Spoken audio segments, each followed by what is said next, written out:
afternoon, everyone, and I'm welcome to this oral evidence session of the Welsh Affairs Select Committee. My name's Ruth Jones. I'm the chair of the committee. And I'm delighted to welcome the four witnesses to us today. We'll be hearing about housing and homelessness this afternoon. It's lovely to have Katie Dalton and Dr. Steffan Evans back again before the committee. And obviously Katie Dalton is Cymorth, Cymru. Dr. Steffan Evans is the Bevan Foundation. But it's also really good to welcome Debbie Thomas from Crisis and Lauren Caley from Shelter. So thank you all for taking the time to appear before us in person. It's really helpful to have you here face to face, so thank you very much. Before we begin, I'm going to ask members if they have any declarations of interest to make before the committee starts. Yeah, I have a declaration. I'm a private landlord, but obviously registered with Rent Smart Wales in West Wales. So, yeah, thank you. No, okay, and I also need to just to declare that I am a member of the Bevan Foundation, just to be clear. Right, okay, let's make a start. So, thank you very much, as I say, to all four witnesses for appearing with us today. Let me ask, first of all, looking about sort of the definitions and the impact of housing and, crisis and homelessness. The Welsh Government said that in May 25, there were just over 11,000 individuals housed in the temporary accommodation. Obviously, that was a while ago now. Can you set out for us the scale of the issue, looking for, coming forward? Is it better, worse, the same, really? And what are the main reasons for people finding themselves, in insecure housing or having difficulties staying in housing, if you like? If I ask all four of you, if somebody says something, you don't have to repeat it. We take it as read. It's already noted for the record. So shall I start off with Laura? Yes, of course. So that figure of the number of people in temporary accommodation has come down ever so slightly. So I think it's about 10,500 people, but it's stayed within that area very persistently since sort of the end of the pandemic and the introduction of the new priority need category to prevent street homelessness. So I don't want to, people may or may not be aware that the Welsh Government introduced a new priority need category so that anyone who would otherwise be street homeless would be offered emergency accommodation. That's not a priority need category that exists in England, but it does exist in Wales. In terms of the drivers of homelessness, for Shelter Cymru, very persistently about 40-50% of our casework is people who are struggling in the private rented sector. Private rents in Wales are increasing faster than anywhere else in Great Britain. I was checking the data this morning. In the last year, private rents in Wales have gone up by 6% on average. England and Scotland is close to the 3% mark, so it is quite a significant shift there. Challenges around the number of social homes that are being delivered. There's been a real shift, and absolutely full credit to the Welsh Government for what they've achieved, particularly in the last year. There's been a real prioritisation of social rent homes specifically. But I think that will be my little intro, and I'll leave others to continue. Lauren, let me move on to Debbie Thomas, please. Sorry, Chair, to interrupt. Can I just check? You talked about the priority need. I thought the understanding was that the recent bill in the Senate ended that, and that it was moving to a more universal approach. Over time, but we don't have a date yet for when priority need or intentionality tests will be going. So there's a commitment in the bill that has passed through the Senate that they will be phased out over time, but probably not before 2030, 2031. So eventually we'll get there. Thank you. That's helpful. Thank you for clarifying that. Yeah. Go on. And we, of course, do want those things taken out as soon as possible. I know all of us have worked together to push for that to come out as soon as it possibly can. I think in terms of setting a scene in homelessness in Wales, completely agree with what Lauren has said. But I think it's also worth noting that although those levels have dipped ever so slightly in the last year, they are still incredibly high. And, at Crisis we have our homelessness monitor, which we publish every few years, that looks and assesses homelessness. And it shows that, there's been a steeper rise in Wales than anywhere else in GB in terms of homelessness, and a bigger reliance in Wales on unsuitable temporary accommodation than elsewhere. So certainly we see a lot of our members who are stuck in temporary accommodation for months on end describe it like being left in limbo, don't know when that's going to come to an end, really means that they struggle to access employment, even to develop relationships within their family. I was speaking to a member who has 2 young kids, can't really have them overnight because he's not allowed to have anyone in his temporary accommodation overnight. has to vacate the temporary accommodation during the day. So he's in a position where he's just trying to take his kids to the park just to spend time with them in the rain. Just some really sad stories about people who are stuck in temporary accommodation. So we really need that drive to boost our housing supply. As Lauren says, private rented sector is really difficult. So a lot of our members, there's a 90,000 waiting list for social homes in Wales. A lot of our members really want a social home, but just really struggling to get access to, so returning to the private rented sector. But the situation in Wales is pretty dire on the PRS. You know, we're the most adversely affected across GB in terms of LHA, so only 1% of homes, private rented homes on the market, are kind of actually affordable for people who rely on LHA and housing benefit. And, you know, across some of your constituencies, that dips as low as 0.3%. So, yeah, a pretty dire situation. It's not all bleak in that obviously we've got this bill that went through a couple of weeks ago. I know all of us on the panel, massive advocates for it, really supportive of it. There's a lot of great things, but the devil will be in the implementation. We really need to make sure it's implemented well. And the other thing that I think we really need to do, which is why I was so grateful to be invited today, is look at the levers within Westminster, because actually our research, our homeless monitor, shows that if we really want to end homelessness in Wales, there's great progress being made in terms of policies in Wales, but that needs to be supplemented and backed up with the levers that are within Westminster to pull, particularly around immigration and benefits. We will come on to the UK bigger picture in a minute. When you talk about GB, just so I'm clear for the record, you're excluding Northern Ireland then? Yeah, so yeah, that research is specific to England, Wales and Scotland. That's helpful, thank you very much. Dr. Steffan Evans, is there anything else you want to add to that? Yeah, I think I'd echo what both have already said. I guess the two bits I was going to add, one was in terms of we published some work in September demonstrating the impact on children of living in temporary accommodation for a long period of time. You know, Debbie's already mentioned about the familial connection, but it also has a real big impact on their education, their health. You know, so if we want to kind of make sure that children have an opportunity to thrive in Wales, this is the greatest inequity, arguably, kind of within our society on that front. So that's another key factor here in terms of a long-term impact on those children.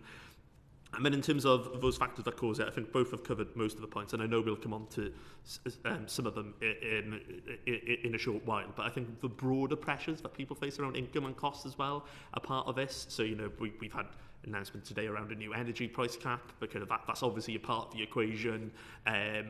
There's also kind of stuff not just in terms of local housing allowance, there's issues around the bedroom tax, around the broader way that the benefit system works and how that interacts with people's incomes. And there's also some stuff as well which might be having a factor in terms of how stuff like VAT work in terms of incentivising people to develop and bring them properties to market. So all of these are adding to those issues that both have already mentioned.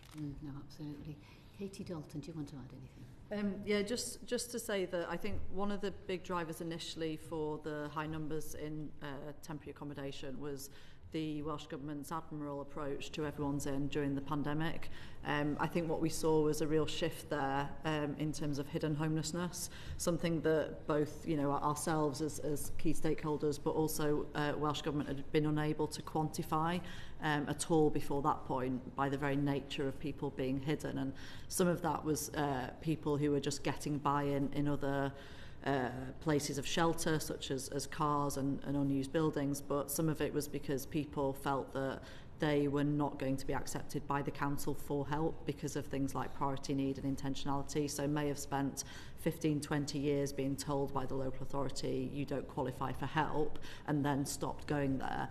So I think that huge increase in people during the COVID pandemic was a big factor, was the hidden homelessness. And then I think as we saw the pandemic continue, relationship breakdown also became a major factor, particularly when people were forced to be inside their homes and not allowed out and isolate and all the rest of it. Put huge pressures on families and also, you know, spousal relationships as well. A lot of young people really struggled, and then family dynamics meant that young people were then asked to leave the family home and ended up in temporary accommodation. So I think that is an important factor when considering where we are now, is where some of that started, and that was for all the very good reasons in terms of Welsh Government policy. And, you know, we fully support that approach of everyone in, and you know, we really hope that the abolition of priority need and intentionality happens much sooner than is currently planned. For us, this is a key part of the homelessness bill. It's one of the biggest barriers to people getting the help that they need, and it's unacceptable that may well only happen until 2030, 31. In our views, that needs to happen much quicker. The other thing I would say is the length of time that people are in temporary accommodation is just as bad in many cases as the numbers that are in temporary accommodation.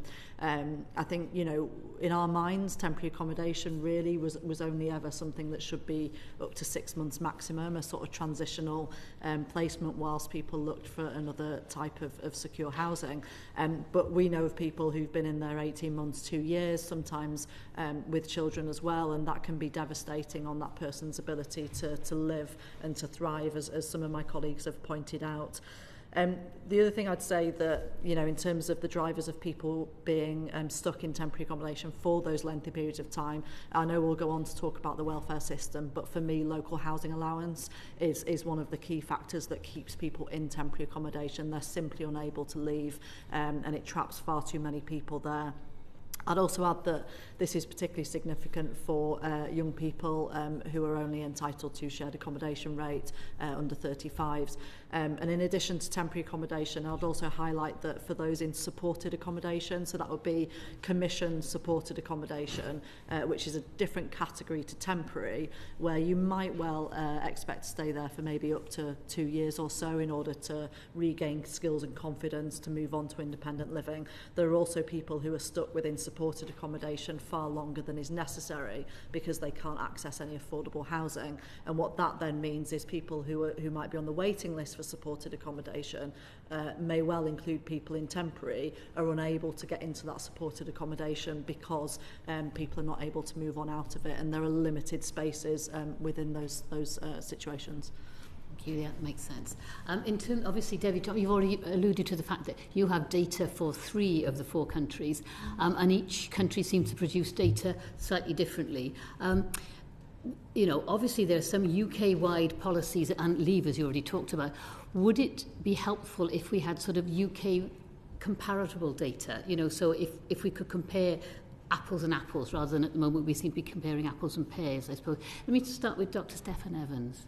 Yeah, I think there's 2 elements to it. So I think it would be useful to have some data points that you could compare across the nations, but I wouldn't want that to come to a point where that trumps all else, if that makes sense. So you'd want to have some things that would enable us to compare, but then it does make sense that if different levels of government are having slightly different priorities or slightly different approaches to legislation, that you might want to have some different data to allow them to kind of keep those into account.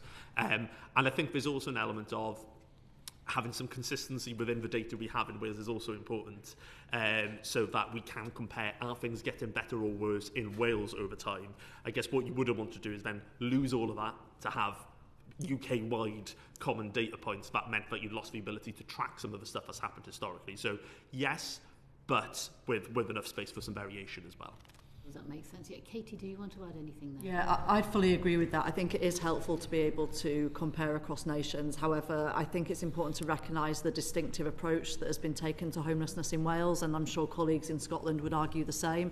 You know, within Wales, we've done a lot of work on the Ending Homelessness Outcomes Framework, and that was a really collaborative approach taken with Welsh Government and key stakeholders, involving people with lived experience to contribute to that and think about the things that matter most to people. And sometimes that isn't the same as in other nations. In the UK, we have a particularly proud history of pursuing a trauma-informed and psychologically informed approach in Wales, and that has helped shape some of our legislation and policy, things around equalities and dignity and respect.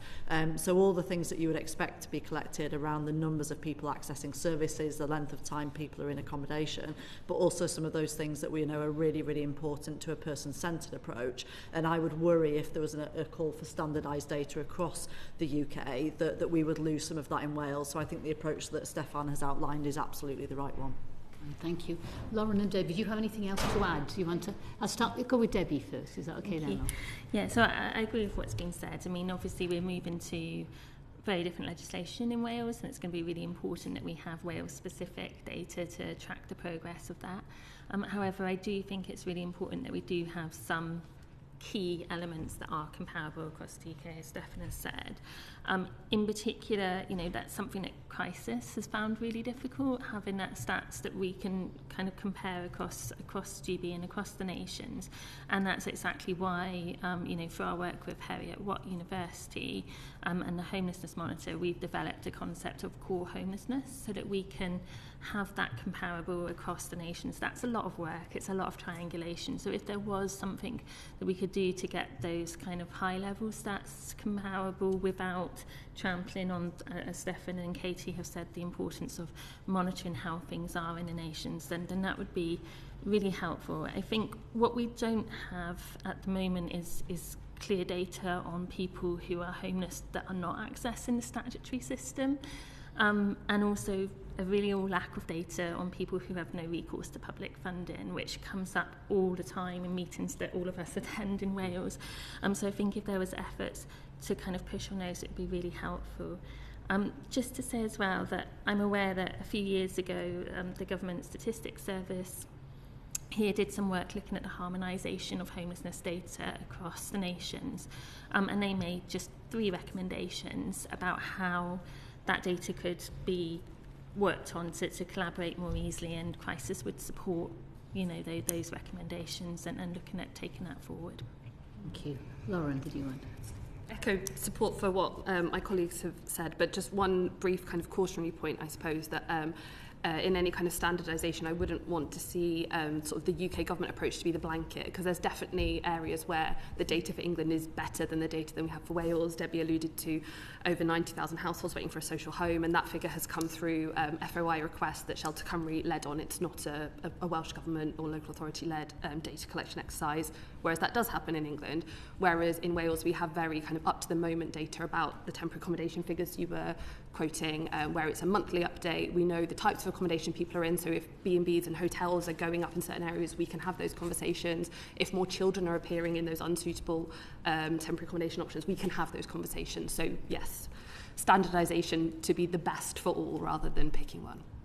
Thank you very much. Let me bring in Anne Davies, please. Thank you, Chair, and thank you all for your answers. It's so detailed. Diolch yn fawr iawn. So I'll start with Katie, if I may, from Cymorth, Cymru. And you've touched on this in the first question, actually, so perhaps an opportunity to fill in a little bit more of the detail. But how has the housing insecurity and homelessness in Wales changed over the past decade? And I know you mentioned COVID, but did you see a change before even COVID came along? Yeah, so I think if we go to a decade ago, we're probably around the implementation of the Housing Wales Act, which was at the time a groundbreaking, internationally recognised piece of legislation that brought in prevention duties for the first time.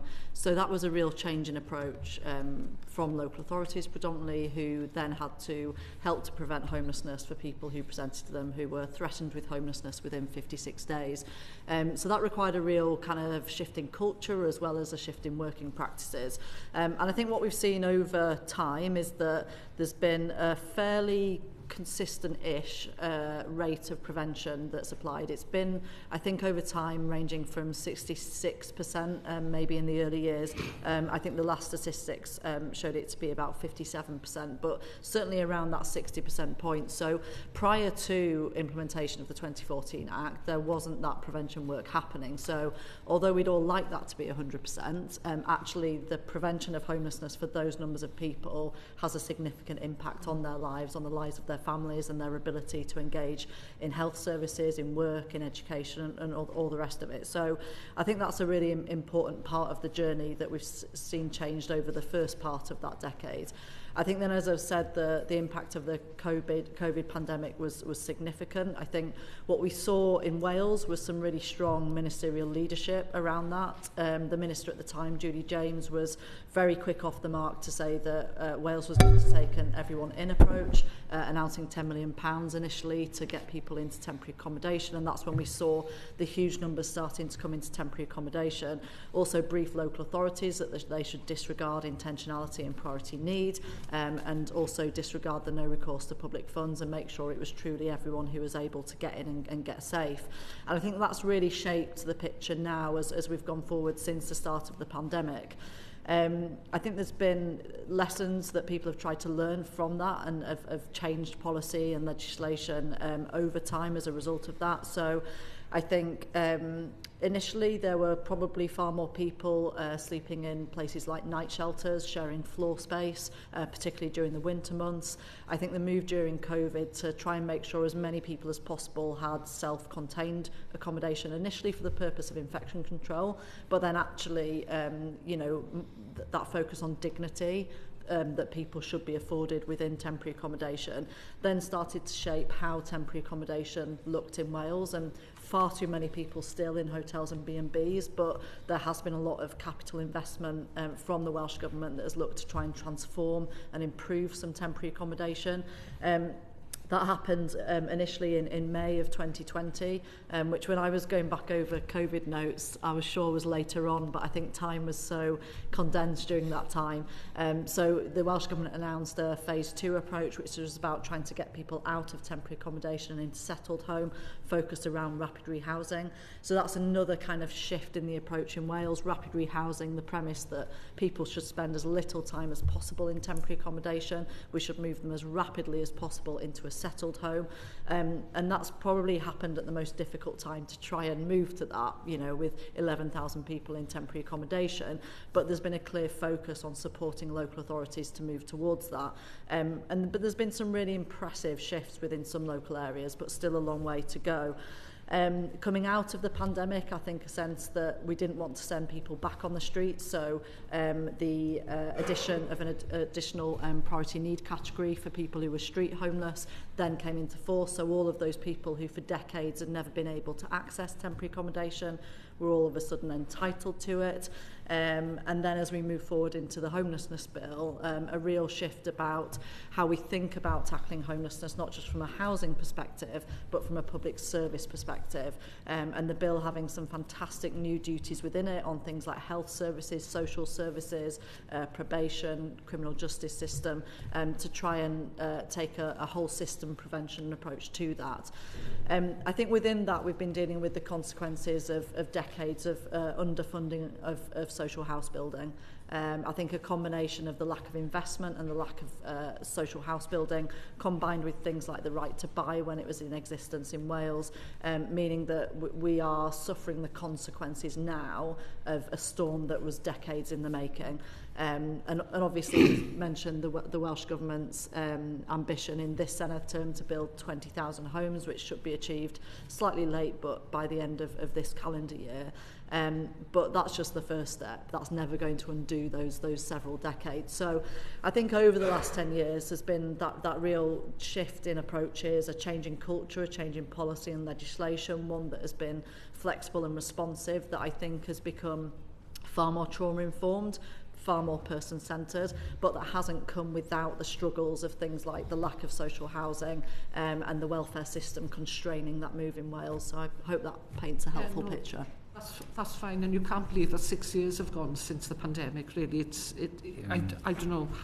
It's just gone, but we're still living, and we'll live again, with the effects of what's happened. Can I ask you, Dr. Steffan, because I know the Bevan Foundations have done a lot of work in this field on the effect of homelessness on children and families and their life chances, really, Yeah, absolutely. The report we published in September last year painted a pretty devastating, picture in terms of the impact that it has on children, you know. So just from super practical things like no space to do homework, to and things like, you know, the distances that children might have to travel to get to school, because they are now placed in a B&B in a hotel in a different town of a local authority, perhaps, you know, particularly in rural areas maybe where the kind of the distances where people might have to move about are much greater, to kind of just the impact emotionally, kind of health-wise, all of that, and we know that that has a long impact throughout their lives, and I think kind of it links also to kind of maybe building on something Katie was talking about as well, that over the last 20 years, whilst the number of people living in poverty in Wales hasn't increased, the depth of that poverty has increased significantly. So nearly half of people living in poverty in Wales now live in deep or very deep poverty. So that means that people have just less money to draw on to balance out some of the other challenges that they face. But that then is just made even worse for those children in temporary accommodation, because they just haven't got the places to go to be able to have the opportunities that other children take for granted. Oh, Diolch. Can I ask you, Lauren, how do you assess, and bearing in mind my declaration of interest now, so be kind to the private rental sector, but how do you assess the quality and the variety of housing stock in Wales, and the impact that has on the housing insecurity and homelessness? Can I very quickly just answer the question that you asked to Steffan? So the work with the Bevan Foundation, the peer researchers at Cymru supported that work and spoke to families who were in temporary accommodation or who'd been in temporary accommodation recently. And what really, really came across in those conversations is how much children are aware of, and at an age that is so much younger than any of us would expect. There's sort of 6-7-year-olds out there who are afraid of the post that's coming through. They're afraid when the mobile phone rings because they know what all of this means. And one of the volunteers with Shelter Cymru, she's a grown-up now, and she's just qualified to be a social worker, but as a child she was in temporary accommodation in Wales 15 years ago, and she speaks very eloquently about the lifelong impact this had for her. It was a shared home with a shared bathroom. She still really struggles to sleep through the night. The noises in a home that you just expect. For her, they signify this very deep-rooted fear from childhood that their home was not a safe space because they were in temporary accommodation. So we don't have that longitudinal research to understand it, but the work that we all do, the anecdotal evidence is massive that the impact is lifelong. So I would do her a disservice if I didn't quickly mention that. Well, by all means, share, because this is so important, yes, isn't it, for us to understand as well. On the private rented sector, in terms of quality of homes, it's really difficult. We do not hold our private landlords to the same standards that we hold our social landlords to, far from it. In Wales, we have the Welsh housing quality standards for our social homes, which is a high standard, and rightly so. This is people's homes. It's the foundation of every other thing they do in their life, isn't it? For private renting, it's not much above fitness for human habitation, and there's lots of landlords out there that are absolutely fantastic and that are providing homes that are far above that. But if we don't have the regulations in place to set a bar, there will be people who abuse this system and are offering homes significantly below that. We were working with a school in Newport, actually, who have quite a lot of multi-generational families who are privately renting, and the conditions of some of these homes, the whole families across 3 generations in one room with damp and mould, it's so far beyond what you would ever expect to see. So there are good landlords out there, but unless we are holding all of our landlords to the same standard, we will have that wild variation. In terms of affordability, we're going to have a report coming out in April.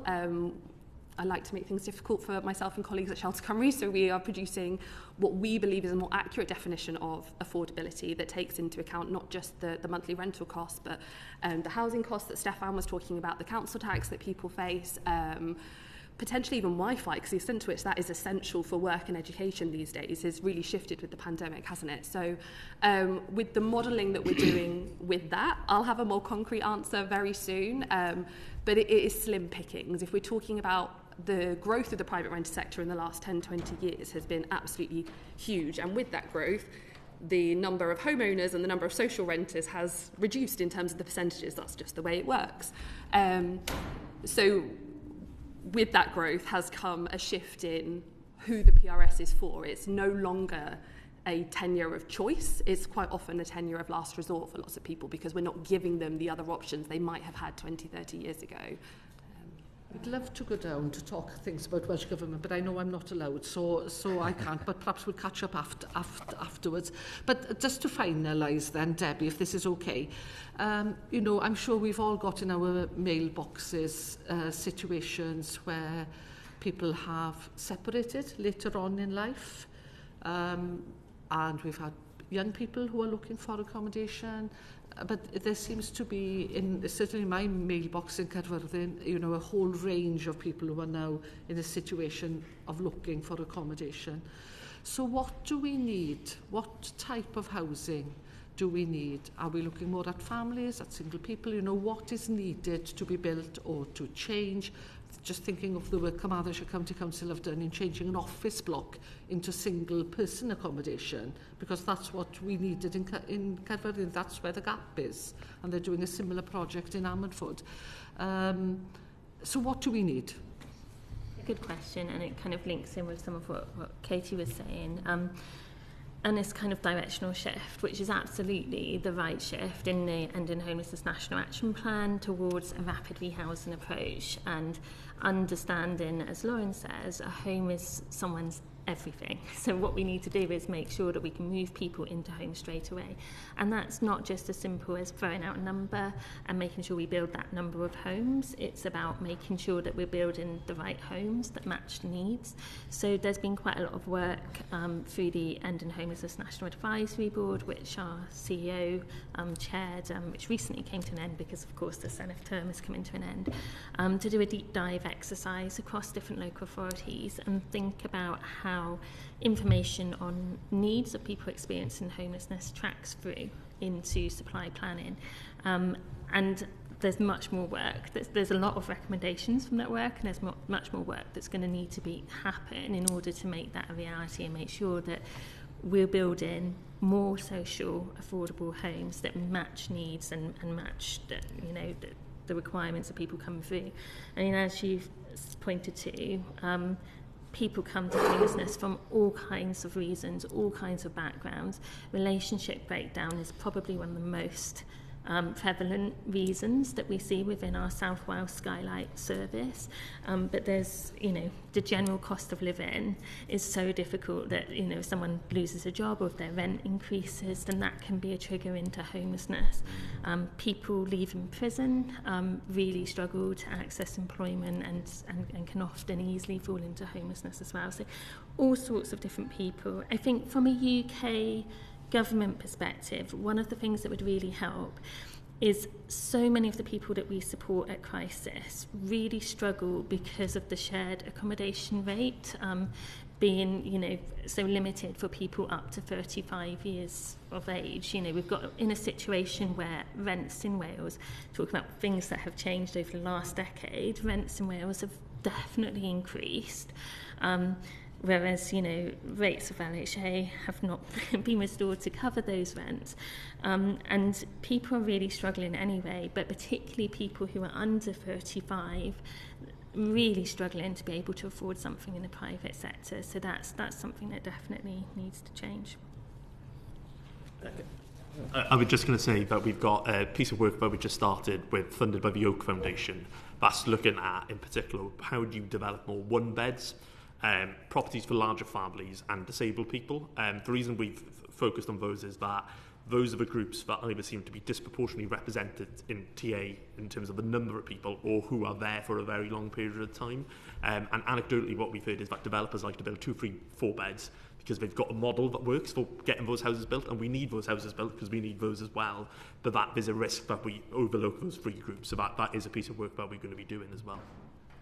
Yeah, I'd say from our perspective, what we hear from support providers in our membership and local authorities is the need for single bedroom properties, and that's the area that's been underdeveloped over the last few decades. I think one of the biggest challenges, though, is how you configure that, because what we probably don't want to see is just loads of blocks of one-bedroom properties where people who've been through the homelessness system, are carrying trauma, are all sort of housed in blocks together where there might be stigma and things like that. I think what we would like to see is much more mixed communities, but that requires different parts of national and local government to be talking to each other. Recently visited a new estate up in Carnarvon, and there'd been properties within that were developed specifically for disabled families that had very specific needs. There was also a property that was there for a Housing First client who'd experienced long-term homelessness, and that was built into the kind of planning and development of that estate. Now, that, you know, the quantity of single bedroom properties we need makes this really, really difficult, but I think wherever possible, having mixed communities and mixed estates would be where we would want people to be able to have a fresh start without stigma and be able to thrive as part of a broader community.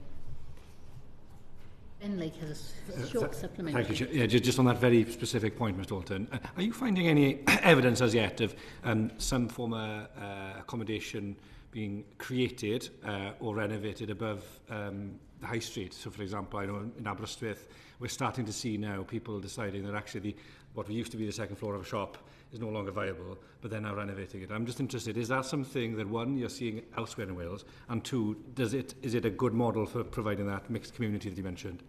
Yeah, I think my view on this is always that building large quantities of social housing is the end game. That's the thing that's going to have the greatest impact, but that takes time.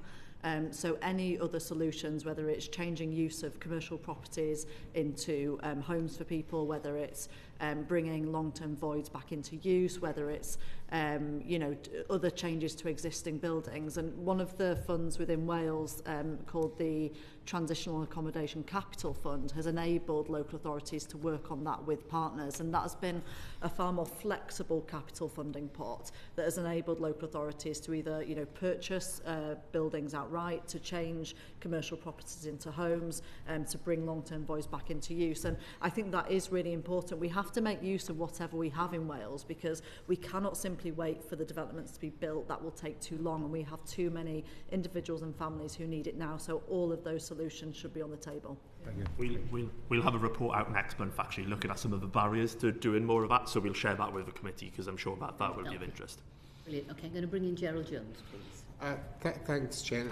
Following on the discussion really around one-bed props and the question specifically for Dr. Steffan Evans. In terms of one-bed properties, you've said that the social security system is creating demand for more one-bed properties. I mean, I think I know where you're going with that, but if we can, for the record, if you can sort of give some detail as to what your rationale is around that. Yeah, absolutely. So there's the social security system is doing it in two ways, I guess. So the first way is for those in social housing. So the bedroom tax limits, well, it deducts how much housing benefit or housing element of UC you have if you deem to have a spare bedroom.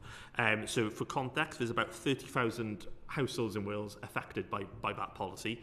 About 20%, about 20,000 of those are recipients of universal credit. And this is only for people in the social housing sector, I should say. So that means that about 20% of all people who live in social housing that receive universal credit are affected by the policy. And that's what, nearly 2 decades, well, decade and a half maybe on from the policy coming into force. So the policy has not delivered what it was intended to, which is to move people into properties that better suited their needs. Largely because, as we've already touched on, we don't necessarily have those smaller properties to meet people's needs. So that's one major part of it. And then that, of course, has implications for, our concern on a Welsh level is that if you look at proportionally at the data, we've not built more one-bed social housing proportionally to what we had before. And I think actually the sector stopped campaigning against the bedroom tax as well. So we've ended up kind of not doing one thing or the other, and that's trapped people kind of within the system. So that's a source of concern. And then we've already heard a fair bit about the local housing allowance, in particular for those young people. You're limited to only having enough to have a space in a shared property. In large parts of Wales, those shared properties don't exist, and that's creating a challenge for people. If I can quickly come in, because yes, when we were talking about one beds, I was sat here going, should I chip in? That yes, as Steffan was saying, that I would personally consider the demand for one beds to be an artificial demand that is created by policy. It's not people coming to us saying, I want a studio flat, I want a one-bed flat. And it comes back to what are homes for? Are we providing homes for people for the long haul, homes that they will grow into, start a family into, and that will last them? And when their teenagers leave their social home, we're then introducing the bedroom tax on them, and that's then not a home those young adults are able to come back to, that they have to downsize. So with the research we've done around the social home wait list, single income households are disproportionately represented on those lists, whether they are single people living alone or lone parent families. And that's where this demand for particularly one-bed homes is stemming from, these policy decisions. And local authorities across Wales tell us that, as Steffan was saying, there's a real kind of bottleneck effect where single people are trapped in temporary accommodation because there's a lack of options. And there is some real creativity by some local authorities to see if there are routes to sort of, for people to share tenancies, to be able to navigate around that. But then we're putting people into shared living situations that they may not have opted for. So that there's a lot to unpick here that really comes back to what is a home for? What do we want our homes to achieve? And is there a way to move out of this thinking that is led by a lack of stock, a lack of resource, and how do we manage a limited resource, and back to, I guess, a Bevanite tradition of what a home is. There we go. Am I able to come in briefly as well? It's a general point, but it connects in with what both Steffan and Lauren are saying, and it's basically ahead of the UK government drafting their own action plan to end homelessness. The sector within Wales, particularly through the Ending Homelessness National Advisory Board, but also through the Homes for Cymru Sector Alliance, which Shelter helps to steer, wrote to the UK government and really urged that plan looked at levers that would help in Wales. And one of those things was talking about benefits more broadly, because, you know, Steffan and I and Lauren have touched on particular issues, but there's so many issues within the benefit system that really drive homelessness. So things I won't repeat things that we've discussed, but, you know, also the benefits cap is a particular issue. The fact that it's so hard to navigate, all of our members always tell us how difficult it is to navigate the systems, that the timing of it means that while they're waiting for payments to come in, for their first payment to come in, they're often sleeping on the streets or begging in the interim because they haven't got that income in between. So there's so many difficulties with it, and with PIP as well. You know, a lot of people who experience homelessness experience and develop physical issues with their health as a result of being homeless, and then become eligible for PIP. But there's loads of difficulties in terms of the barriers in getting medical evidence, particularly for people that we work with who might not necessarily be registered with a GP, might not be able to afford to pay for the doctor's notes. So many difficult issues across the benefit system that one of the things that the sector asked for was whether there could be like a review of how benefits are working in terms of driving homelessness and what changes overall across all of those areas the UK government could look to make that would really help to prevent homelessness across all of the nations. Very much, okay. I'm conscious of time, and I want to make sure we've got a lot of the UK levers we want to talk about. So you're making great, really comprehensive answers, but if we could shorten them, that would be really helpful. And Henry Tufnell will ensure that happens. Thank you. Thank you, Chair. I want to just continue on the Welsh Government. We had it. You've given a very detailed, I think Katie gave a detailed answer in respect of the 2014 COVID and then the most recent legislation that's come out, and we've touched on that quite a lot. I just wanted to sort of ask, in the context of a lack of availability, affordability with the private renter sector, on top, I think you said 90,000 waiting for social homes. That doesn't surprise me, given the level of the amount of people that are waiting for housing in my constituency in Pembrokeshire. And the Chair alluded to the number in temporary accommodation. Do you think there's an element that the Housing Act 2014 pushed people into temporary accommodation, and that's the sort of legacy point of that act, in that you have a bulging of the temporary accommodation, and then that duty still sits with the local authority, but that's when the pinch point comes because of the lack of availability? So I think, as Katie alluded to earlier, there was the no one left out approach in COVID as well, which has driven higher numbers in temporary accommodation. But I would say... Is that a compound effect? So, yeah. I would say, though, that it's much better for people to be in temporary accommodation than us sleeping on the streets. And what we really need to do... I'm not disputing that. I know you're not. Yeah. But, I mean, I think the 2014 Act was, as Katie said, helpful. It moved us forward, but it didn't move us forward enough. And I think one of the issues was that it brought in prevention duties, but only for 56 days. So the new bill is going to shift that to 6 months, will help to reduce the number of people coming in through the system and into temporary accommodation. But what we need to do as well is look at the other prevention levers. So one of the other great things that the bill does, which I hope will drive down our use of temporary accommodation, is to look at public sector duties to help prevent and identify and reduce homelessness and stop people from having to lose their homes and go through the temporary accommodation system.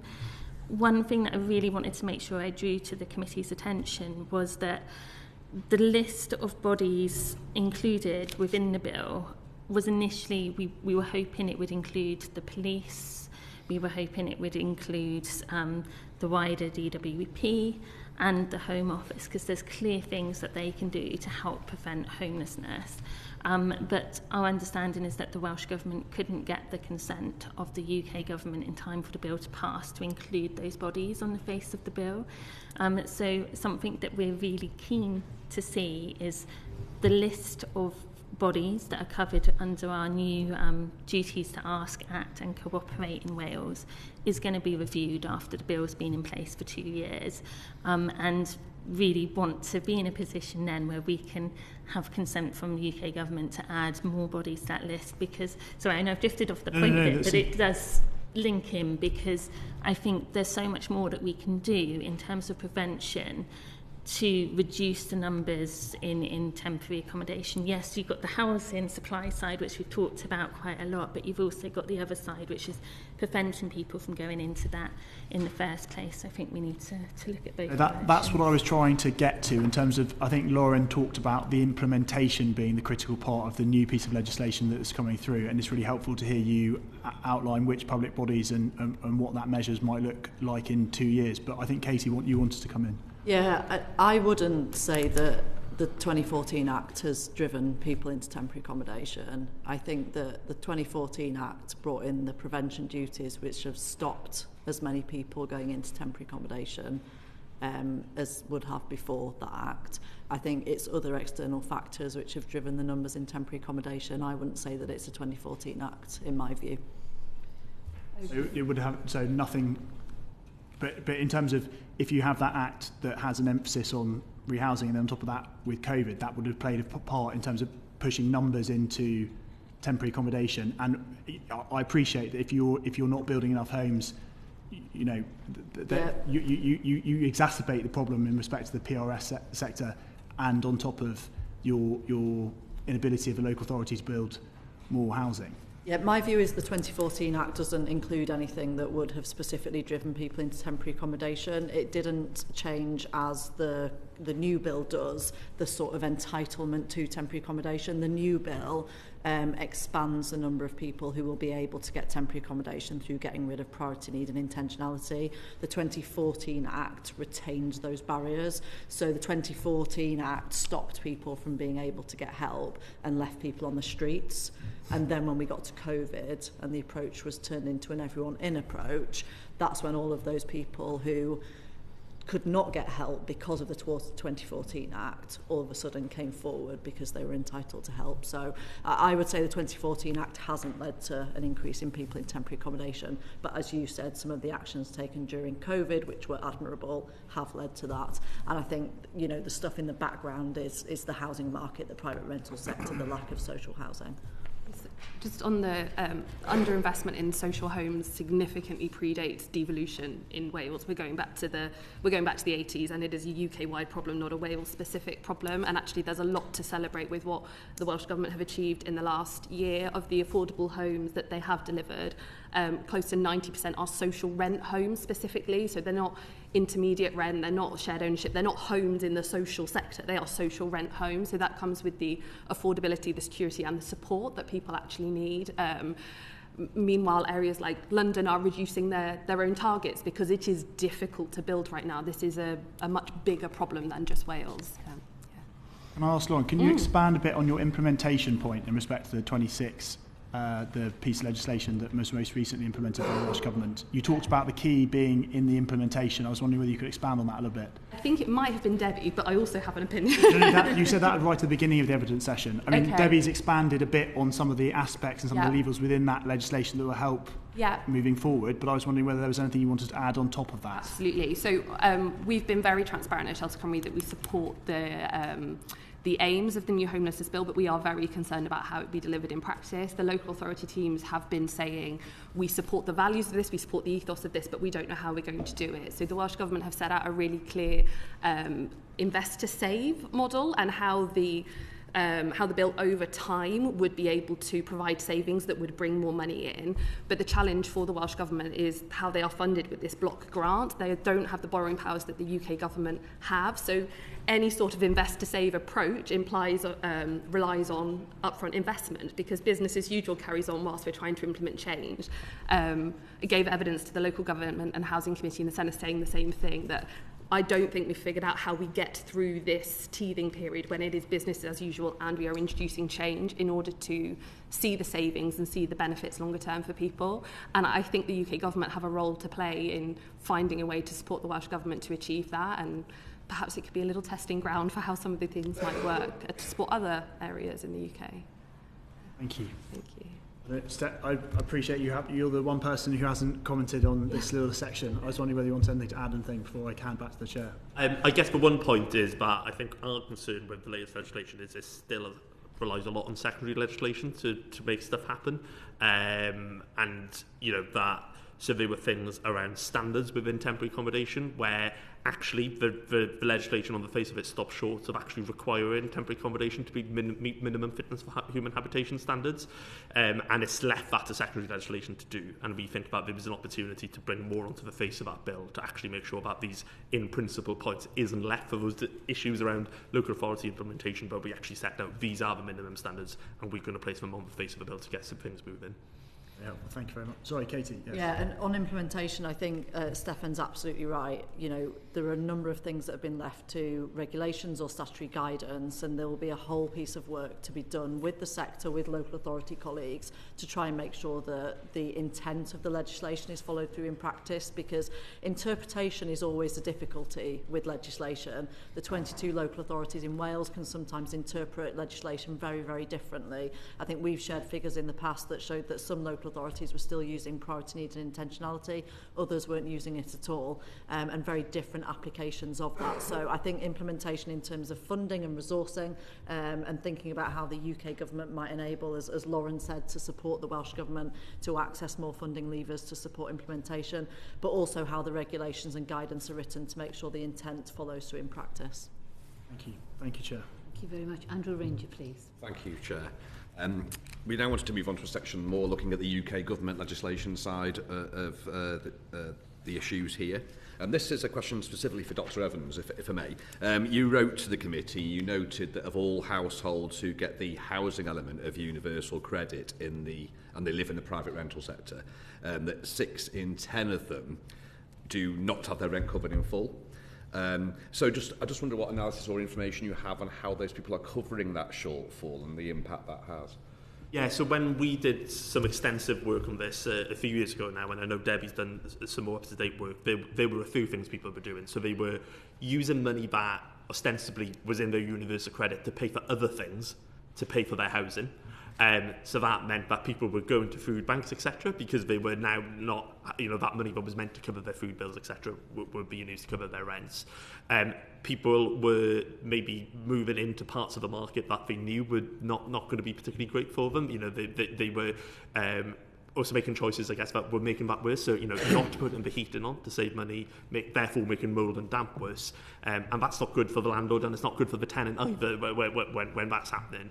And then it's also kind of creating a vicious circle then in terms of, say that for whatever reason you get an eviction notice, you're having to move out, you don't have enough money to find somewhere else to rent yourself. So you moved into temporary accommodation, but councils can't magic up these private rental sector properties either. So you're trapped still facing the same problem in terms of getting hold of those properties. So it deepens the poverty of those who have a home, and then it pushes others into homelessness and keeps them there as well. Right, okay. That's great, thank you. There's more questions to come on this, but I'll have that to the chair. Keep that in. Keep your powder dry. Steve Litherden, please. Thank you, Chair. I'd like to talk now about local housing allowance, LHA. What would aligning current rates of LHA with inflation, so matching it against increases in average rents, or raising the percentile to 30%, what would that do to reduce homelessness in Wales? And can I start with Lauren, please? Yes. So the Welsh Government position is for local housing allowance to be returned to the median rate, which is the 50% mark as it was when it was first introduced by a Labour government.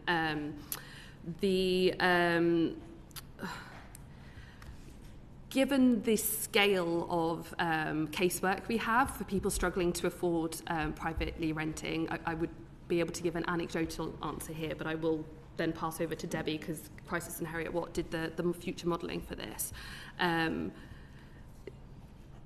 Significant is probably the closest I could get to an anecdotal answer here. Yes, absolutely. That the homelessness presentations of people who have been evicted from a rented property, it's a significant portion, so it would in theory be people staying in the homes they've already got.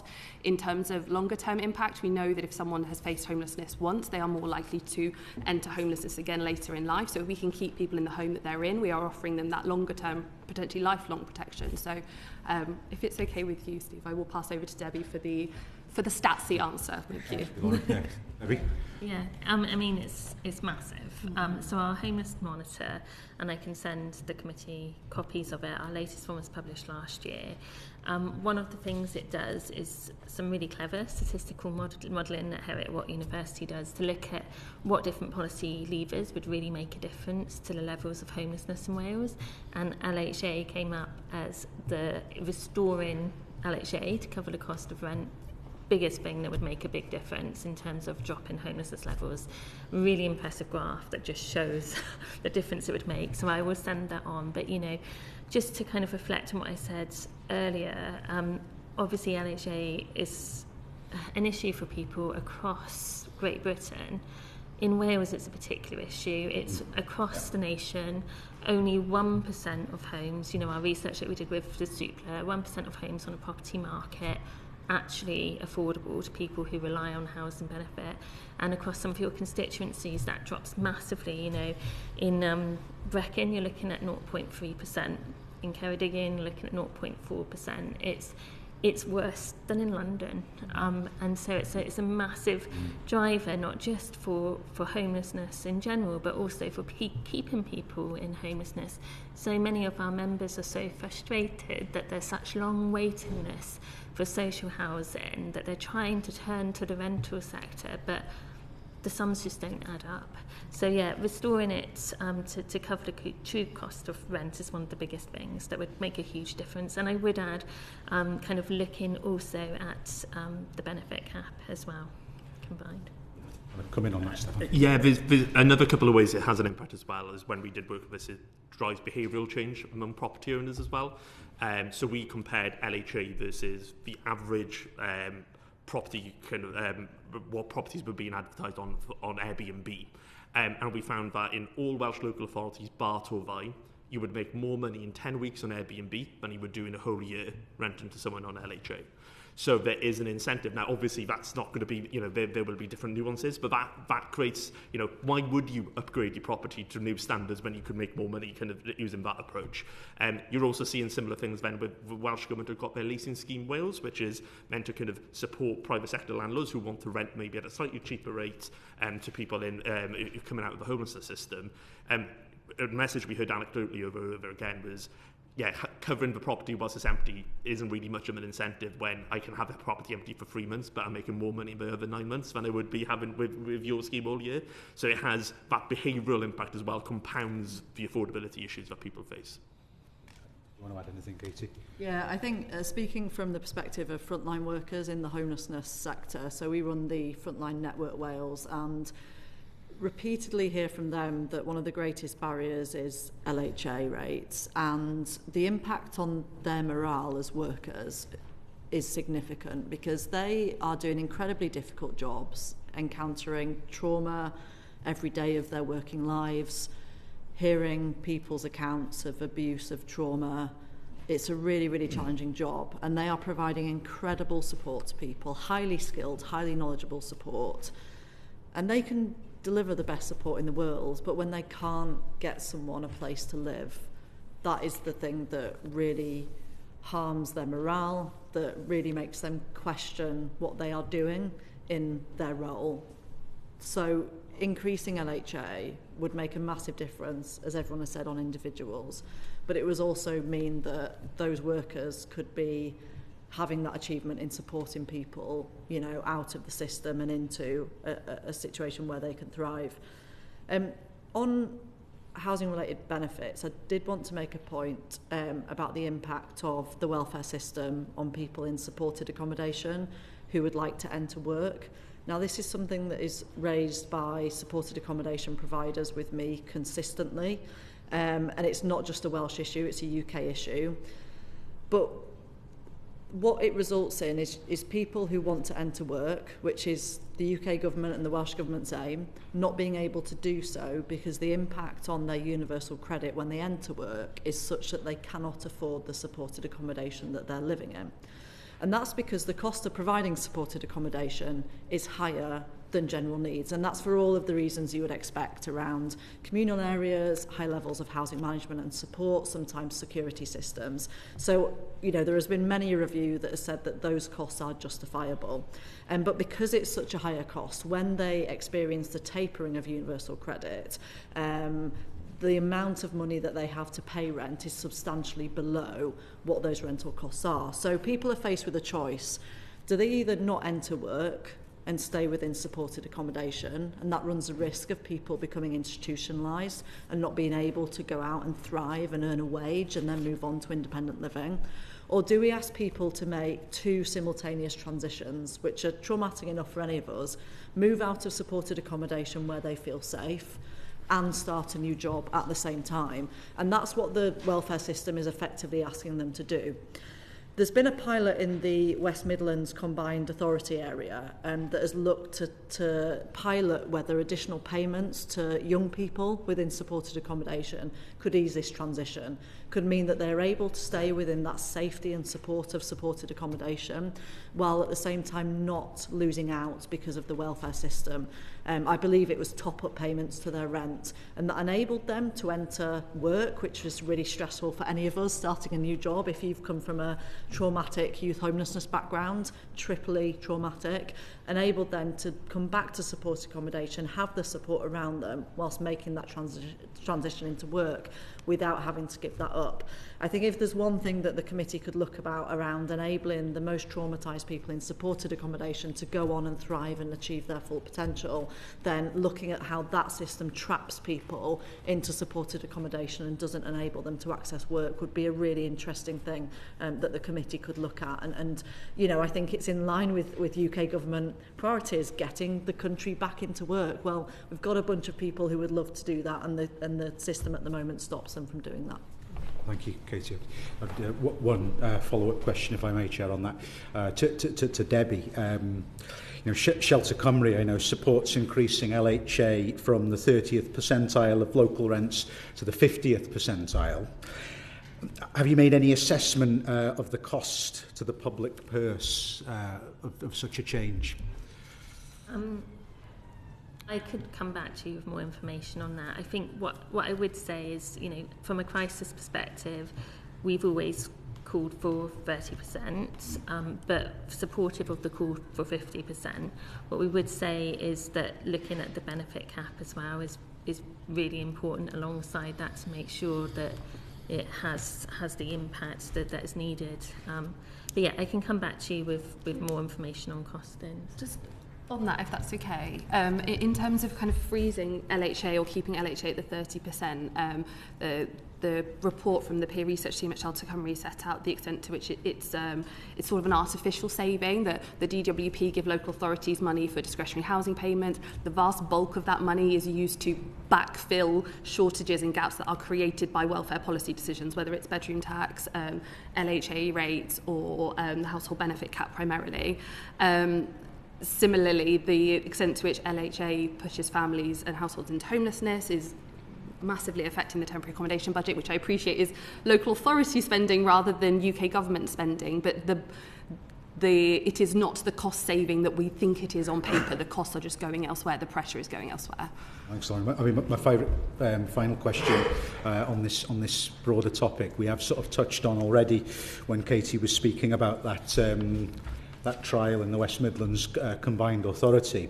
But I was just wanted to get the panel's take on, are there any other policy levers that the UK government could use to reduce the cost of rent in the private sector? For example, rent controls.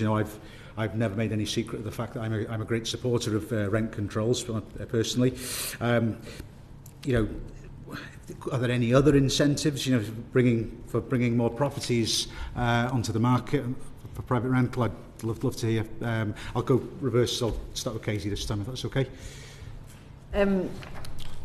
I think any possible levers to bring more houses into the system. As I said before, I think many of us on this panel would, if not all, would agree that large-scale social house building is one of the most important things. But I also think that it's important that we have a patchwork of different approaches to bring different homes back into use.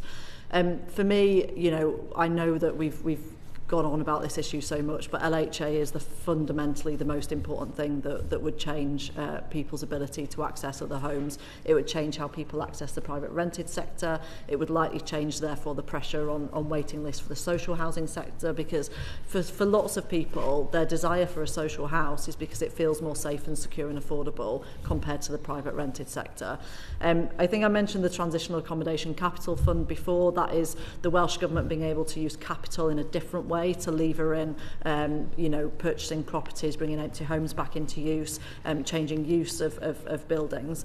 I think, as someone else said earlier on in this panel, the funding settlement that the Welsh Government gets from the UK Government is inherently challenging when it's an annual budget and when there are restrictions that are, much different compared to other devolved administrations in terms of borrowing and things like that. So I think that's probably the area that I would say the UK government needs to provide more flexibility, more assurances and more trust in the Welsh Government to be able to access those levers and make those decisions in Wales.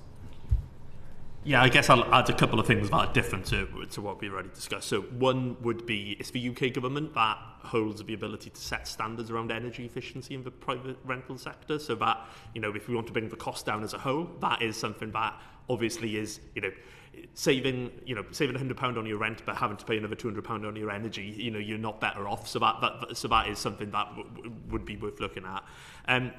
Another thing that is quite niche, but actually quite fundamental to what Ben actually talked about earlier about kind of above shops and stuff, was the kind of bizarre way that VAT works around. So you don't pay VAT on work materials for new builds. But when it comes to kind of renovating existing properties, the system is very, very different, and it depends on how long that property's been empty for, who is doing the work. There's a fair bit of that in the report that we've got coming out, and kind of having a more uniform approach to the way that the VAT system works there would enable housing associations, say, to buy a few empty shops and convert them into housing in a much more rapid way. Because our view is that building the number of homes we need is going to take a long time. We can only get here if we buy back some of the empty properties that we've got and make better use of them, and the VAT system is adding extra costs into that possibly don't merit to be added. I agree with what Steffan said about looking at empty homes and bringing those back. I also want to pick up, as Katie said, and I know we've said about it a lot, but LHA is such a big deal, and it links into what Steffan said earlier as well about actually it's preventing other levers. So the Welsh Government has got their leasing scheme Wales, which is a brilliant opportunity on paper, but because the LHA rates are so low and not covering the true cost of rent, it's not as an attractive package to landlords as it should and could be. So that's affecting availability to social homes and to affordable homes for people as well. So yeah, I think I agree with what others have said, really. Dalton Cymru are big advocates for further rent stabilisation measures. In Wales, we have with the Renting Homes Wales Act, you can only increase rents within one 12-month period within a tenancy, but if there's a shift in tenant, if between tenancies, you can also increase. So just as an interim measure, we would like to see that expand so that you can only increase the rent within a 12-month period once, regardless of any tenancy changes, just to see what level of impact that might have. I think when we're talking about making the PRS more affordable, it is to some extent just an acknowledgement of the lack of social rent homes that we have. And I think it's important to remember that social rent homes aren't just more affordable rental homes. There is security and support that comes with the social rent home that we don't offer to private renters. We have a really healthy relationship with the NRLA. We don't always agree, but we've got a really good relationship with them. And Steve Bledsoe spoke at our last conference about the issues that landlords are seeing in terms of the support needs of their tenants, where as the PRS have grown, there are private renters who need a higher level of support, who need better access and referral measures than we could ever ask a private landlord to provide. So yes to stabilising rent so that people can afford the homes they're in, but also I would be concerned about conflating affordable private rent homes with social rent homes. Okay, I'm going to move on because I'm conscious we've got a quarter of an hour and we've got 6 questions left. So I want to get those and I've got a supplementary from Henry Tuffman. Just very quickly, I just wanted to, Steffan, you talk about the plans in respect of consulting on the vacant land tax. I mean, I don't think you've mentioned that in respect of what, and I was wondering what your thoughts in respect of what that might do for the plans in respect of building new houses in Wales. Yeah, I think that's certainly something that's positive. We've done some work recently looking at how councils are using their powers around charging council tax premiums on empty properties. And actually, there's some local authorities in Wales bringing quite significant amounts of funding now into the local authority, and that is enabling them to do more in this space. So it's anything else that either shifts behaviour or allows local authorities of the Welsh Government to get some extra income in to mitigate against those effects is a positive thing. Thank you. Gerald Jones, please. Thanks, Chair. Just moving the discussion on to discretionary housing payments and what role you think they have in addressing housing insecurity and keeping people in their accommodation, and linked to that, what changes, if any, you would like to see in the way they're administered?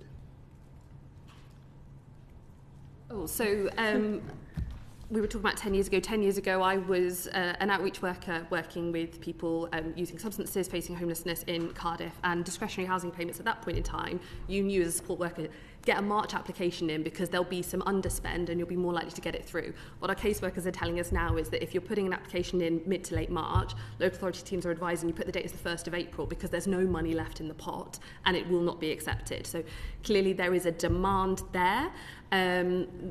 Because LHA, because of the bedroom tax, all of these things that aren't changing, people are being protected from homelessness for a 12-month period through a DHP, and then they're being told they can't access a second because they've already been helped by this pot. But we're not offering them an opportunity to change anything else. We're not offering more funds through that kind of stable, reliable welfare pipeline, and there aren't opportunities to reduce their energy costs, to gain further employment. There's lots of people out there being supported to get their third job just to keep these things going. So I think the DHP pot is very, very useful, but it's a sticking plaster, and we need to go further upstream to keep that as the emergency pot that it probably should be. Thank you. I was just going to say it's an incredibly valuable resource. Our homelessness monitor surveys local authorities across Wales, and they all say how important DHPs are, how universally important they are, and important for our members as well. We've seen it being used to really help our members out. So to kind of echo what Lauren has said, but also to say about the funding for it needs to be maintained and increased. We've seen increased levels of homelessness in Wales. We've seen a cost of living crisis. We've seen rents rise. We need to make sure that pot of money is adequate to do what it's supposed to do and to cover all the things that we need it to cover. Yeah, we've come across numerous examples of local authorities issuing rolling DHPs, and that's basically a sign that we've moved from rights-based social security to a discretionary-based system, essentially. And that's still worthwhile investment, we think, because that's better for the person and the local authority, for that person not to end up in the homelessness system. But that means then the money isn't there, as the others have mentioned, to actually use DHP, which is what it was there for, which was to pay the removal fees of someone moving into a secure accommodation for the first time. We've heard that the ability to use DHPs in that way is essentially gone, and it's just being used to plug gaps in the rights-based system because of the issues that we've already touched on. Yeah, a really valuable resource, but absolutely shouldn't be utilised in the way that it is as a sticking plaster for gaps in the system. You know, people are missing out, as Lauren outlined, from being able to access it when they need it, and that's because it's covering up failures elsewhere, and that shouldn't be what it's used for, and the system itself needs to be fixed. And just to sort of follow up on that, if DHPs weren't required to help with the regular rental costs, as you've outlined, and as many of them are now, what more could local authorities do to address the broader sort of homelessness challenges in their local areas? So I guess when, you know, the purpose of the DHPs was to help people move into kind of long-term accommodation, because that, you know, if someone has been in supported housing for a long period of time, or in TA for a long period of time, they might not have the stuff that you need to start life in a new place and kind of stay there because you've got the facilities you need. It's the ability to use it in that space, I think, that we really lost. Yeah. And then that is making it, as Lauren said, people who have been in the homelessness system once are much more likely to end back up in there. And these are the sort of some of the factors that drive that phenomenon. So that's, I think, the opportunity that's being lost. And the important distinction between a house and a home, you know, when people have stuff, when people have belongings that mean something to them, that make them feel that this is a safe place to call home, not just an empty room without any furniture or white goods in it, you know, that makes a difference to people's well-being and their ability to thrive and to continue within that tenancy. I'd also say that some of the biggest barriers facing people coming out of the homelessness system, aside from LHA, to get into the private rented sector are things like guarantors and rent in advance. And that's something that for the majority of people coming out of the homelessness system, they simply do not have the funds to cover those things, particularly for young people who may be estranged from their families for various reasons, wouldn't have a guarantor in the same way that someone from a secure middle class background might have that. And those are some of the barriers which prevent them from even getting through the door into a private rented property. So those are also some of the things that could support people into homes if it wasn't being used to plug this gap within the system.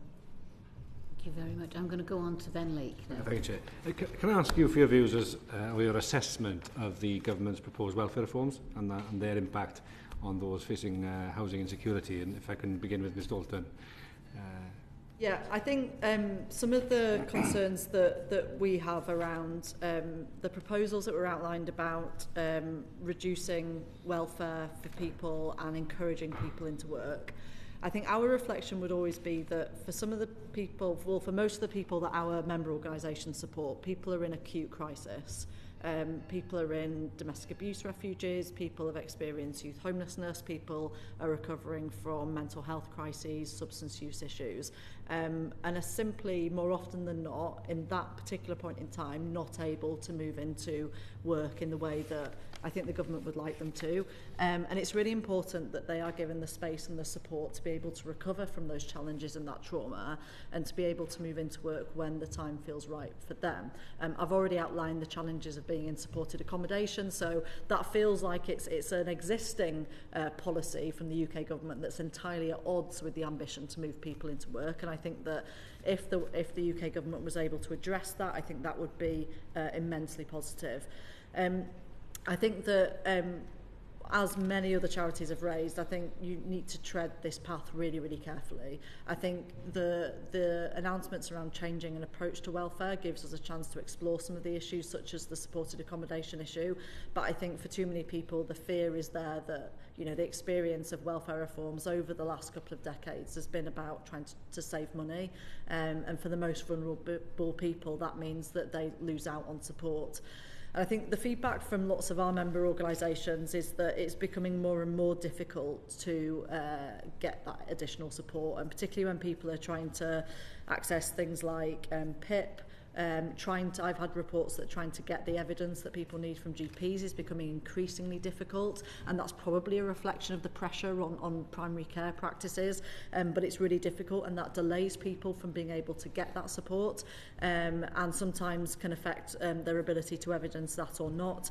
I think for too long, too many of my member organisations have talked about having to support people to tribunals to argue the case against a judgment which has been unfair against them, and you know, too often those decisions get overturned, and the comment that often comes from some of our member organisations is, well, we were there to fight on behalf of that person and get that decision overturned. What about all of those people that don't have a support worker, don't have someone to advocate on their behalf? So I think you'll probably understand the concern that comes from organisations working in this area, that any changes to welfare system is driven by cost reductions, isn't trauma informed, isn't person centred, doesn't understand the complexities of the challenges that people within the homelessness system experience. As I said, there are always opportunities to fix bits of the system when these things are under the microscope, but I think, you know, many of us would have, you know, trepidation about what this could lead to. I saw a lot of nodding heads in agreement there. Is there anything any of you would like to add before we move? I guess the two quick things. I guess the one positive is the two-child limit. That is clearly going to be beneficial. 75,000 children benefit, and that will ease some pressure. But it is worth noting that about 10% of those children will not benefit in full because of the benefit cap, which is something that we've come back to a few times. And we did do some work. I think we shared it with the committee at the time, but we can share it again with Policy and Practice last summer, modelling the impact of some of the reforms at the time, and it did show quite a substantial increase in poverty. And given what we were discussing earlier about LHA, people taking money from one place to cover it, if they've got less money there as well, then there's even less money to go around to cover those costs. So that was the concern with the original proposals. Obviously, we'll keep a watch and brief in terms of as how this review progresses. Unless there's anything you'd like to add. Can I'll try to be quick because I know time is... But to come back to that point about the Homes for Cymru Alliance writing to the UK government and asking for any benefits for you to think about it from a how we can prevent homelessness perspective, and just to kind of really emphasise that point, because you know there's so many levers, there's so many aspects within this, but I wanted to say as well that, you know, in advance of coming today, I spoke to a lot of our members about welfare benefits, about the difficulties they face. All of them said how difficult the system is as a process in terms of understanding, navigating and accessing it, which I know Katie has touched on as well. And, you know, I know obviously there's the TIMS review at the moment on PIP. I've already mentioned that a lot of our members rely on PIP. A lot of our members have health issues. A lot of our members have developed health issues as a result of being homeless for a longer period of time. And there's so many difficult barriers for our group in that. You know, even accessing medical evidence. One of our members was asked to pay £40 for a doctor's certificate, which is just, you know, not feasible for them. And PIP doesn't really take account of people who have got needs that will oscillate and change and fluctuate over time. So yeah, if the TIMS review could include a specific lens on homelessness and that cohort, and even include people with lived experience of homelessness, I think that would be really helpful. Thank you very much. Andrew Ranger, please. Thank you, Chair. So you've touched on it already about the removal of the two-child limit from April. So I'm just wondering across the panel what impact this will have in Wales. And I know you have already touched on it, particularly for families facing housing insecurity. If I start with yourself, Laura, and then I'll go across. I think Steffan's already covered it, really, that it will have a massive impact for lots of families, but it will not impact every family because the household benefit cap is still in place. Some of the households that should be feeling the benefit of this won't, and then because local housing allowance has been frozen yet again, those that are able to benefit from the two-child benefit limit being lifted might perhaps find themselves using those funds just to keep a roof over their children's head rather than to better their children's lives in the way that we might have hoped. Thank you. I mean, I'd say we very much welcome, you know, that as everyone on the panel does. I won't reiterate the points that have been made, but just to say that, again, it comes back to that's great, but it's one small aspect, and we need to look at all these other aspects. And I know we mentioned it earlier, but a massive thing is the shared accommodation rate for under 35s. That's huge, and that cohort of people are really struggling. don't think of anything to Yeah, add to nothing the to add, comments okay, that are already yeah. made on it. Yeah. Nothing to add? No. Okay, thank you. Thank you. Yeah. Steve Withering's going to manage to merge at least two questions Thank you. into one here. Thank you, Chair. Well, it was two things really. Interested in the Renters' Rights Act, 2025. Looking at what provisions for that in England that you might like to see in Wales. But I also wanted to ask about the issue around no recourse to public funds. And that's the impact of that on housing insecurity and homelessness for the migrant community in Wales. So those were really my, I know they're slightly different issues, but those were the two things I wanted to ask about. Can I go to you first, Lauren? Would that be? Yes, so on the Renters' Rights Act, we're keeping it a close watch as things develop for England, because there's a lot that we would like to see perhaps be brought through into Wales, particularly the private renters ombudsman. Right now, social renters can seek recourse through the public services ombudsman. There isn't anything for private renters that mimics that, so we'll be really interested to see how that pans out. Wales is about to be the only country that still has no fault, no reason evictions once the Renters' Rights Act come through and those are abolished. So those are kind of two key things that we're going to be keeping a really watchful eye and encouraging some learning and sharing. I'll leave others for NRPF. Yeah, in the interest of time, I'll focus on the NRPF point and immigration. So it is one of the levers that we really need the UK government to pull to help us in Wales. In particular, we have significant concerns about some of the proposals coming through in the earned settlement consultation. We feel it would drive the numbers of people who have no recourse to public funds higher. These people are really going to struggle in terms of finding a secure place to call home. But even having that kind of the proposal to ask people to reapply, that's going to affect people's housing securities, because there's a concern that if you're a landlord and you're looking for someone to rent a property, but they've got to reapply for look at settled status, then that person looks like a less secure tenant. So we're really concerned about the insecurity that some of those proposals could create. I think I alluded to it at the start, but all of us go to lots of similar meetings across the sector, and people always talk about how difficult the situation is for people with no recourse to public funds, what support is out there for them, and also how little we know about it, how little data there is on this group. They're a really vulnerable group. So in addition, I want to bring in kind of people who are granted settled status but then are asked to leave their accommodation within 28 days. And of course, we had this pilot that looked at 56 days. Massively welcomed. You went to any meeting across Wales, everyone was so excited about it. Cannot understand why that has been retracted, why that's not been made permanent. That's massive.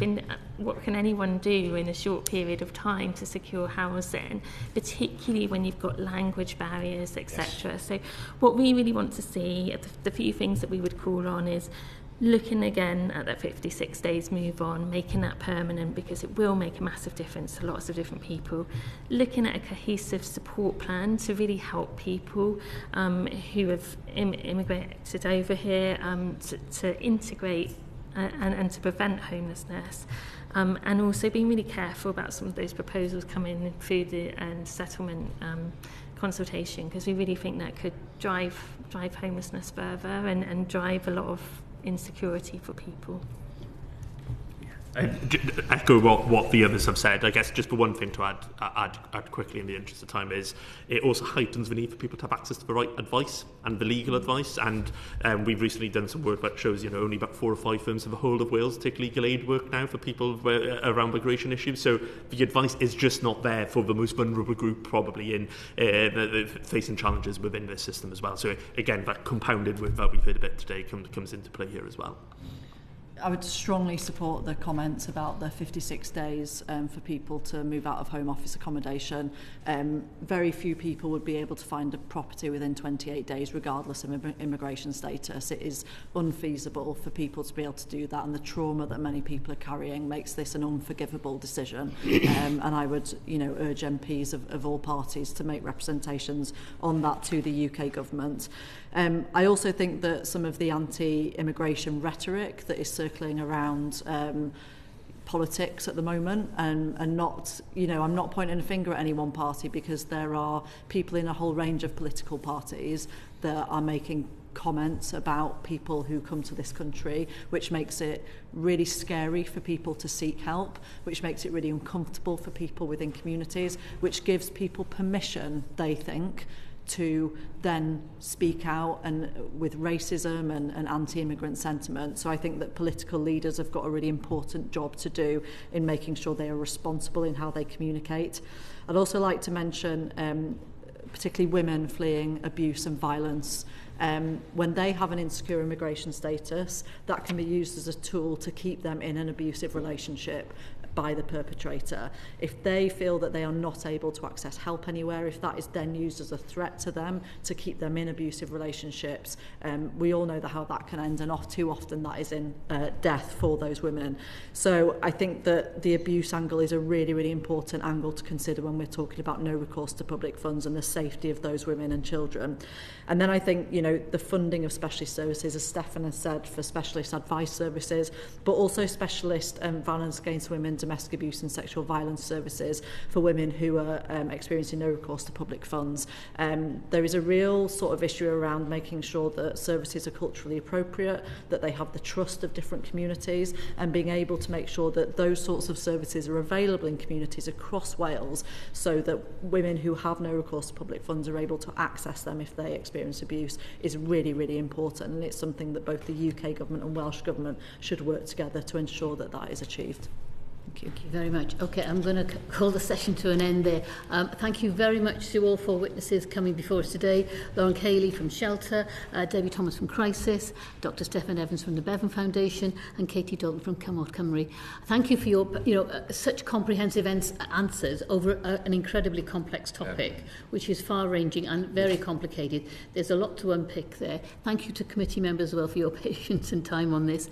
And I will now bring the session to order. If I may, before I do, and we will follow up in writing. It's okay. We didn't cover a couple of questions, so we'll follow up in writing. And I think, Dr. Evan, I think you mentioned there are some studies and reports you may want to share. If you want to share anything with it, we are more than welcome to take those in. Thank you very much. Call this session to order. Order.